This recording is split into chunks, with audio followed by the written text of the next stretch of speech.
नमस्कार दोस्तों, आज हम आपको भगवान शिव के जन्म की कथा और महाशिवरात्रि का महत्व विस्तार से बताएंगे। शिव, जिन्हें महादेव, भोलेनाथ, नीलकंठ और कई नामों से जाना जाता है, हिंदू धर्म में सबसे प्रमुख देवताओं में से एक हैं। उनकी पूजा महाशिवरात्रि के दिन बड़े ही धूमधाम से की जाती है। लेकिन क्या आप जानते हैं कि भगवान शिव का जन्म कैसे हुआ और महाशिवरात्रि क्यों मनाई जाती है? इस वीडियो में हम आपको इन सभी प्रश्नों के उत्तर देंगे। भगवान शिव का जन्म कैसे हुआ? भगवान शिव को जन्म लेने वाले देवताओं में नहीं गिना जाता, क्योंकि वे स्वयंभू माने जाते हैं। पुराणों के अनुसार शिव अनादि और अनंत हैं। हालांकि शिव पुराण, पद्म पुराण और अन्य ग्रंथों में उनके अवतरण के कई रोचक विवरण मिलते हैं। एक प्रसिद्ध कथा के अनुसार सृष्टि के आरंभ में केवल अंधकार और नाश ही था। उस समय न कोई आकाश था, न कोई धरती और न ही कोई जीवन। तब एक दिव्य ज्वाला प्रकट हुई और उस ज्वाला से भगवान शिव प्रकट हुए। इसलिए उन्हें अनादि और स्वयंभू कहा जाता है। एक अन्य कथा, ब्रह्मा, विष्णु और शिव का संवाद। एक बार ब्रह्मा जी और विष्णु जी के बीच यह विवाद हुआ कि उनमें से सबसे श्रेष्ठ कौन है। यह विवाद इतना बढ़ गया कि दोनों ने अपनी शक्ति से एक दूसरे को परास्त करने की कोशिश की। तभी वहां एक विशाल ज्योतिर्लिंग प्रकट हुआ।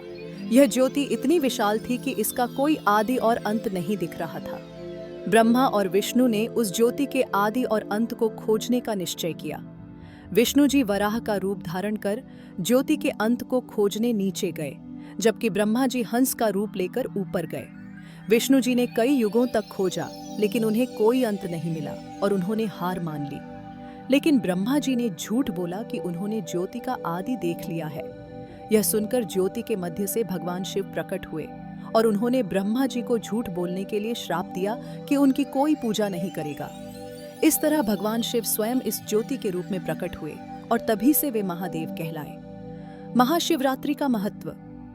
महाशिवरात्रि भगवान शिव का सबसे प्रमुख पर्व है, जिसे हर साल फाल्गुन मास की कृष्ण पक्ष की चतुर्दशी को मनाया जाता है। इस दिन को लेकर कई पौराणिक कथाएं प्रचलित हैं।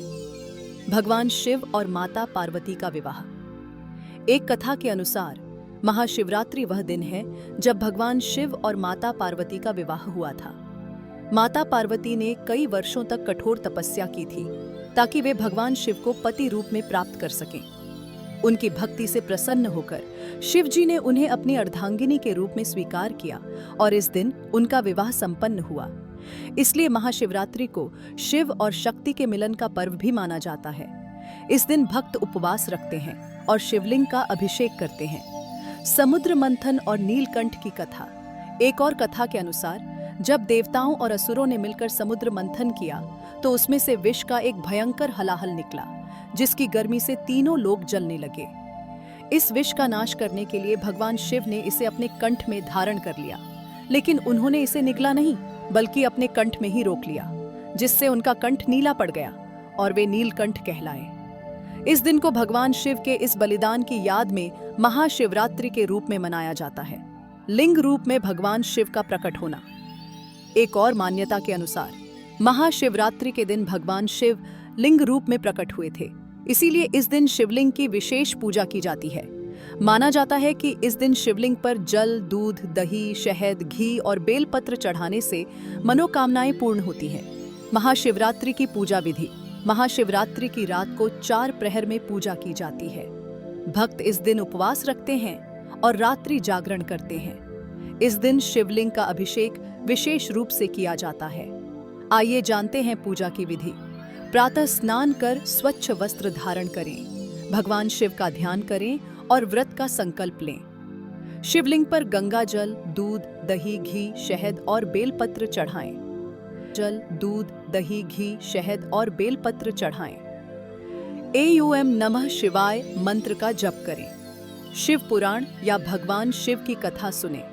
रात भर जागरण करें और शिव भजनों का आनंद लें। अगले दिन प्रातः व्रत का पारण करें।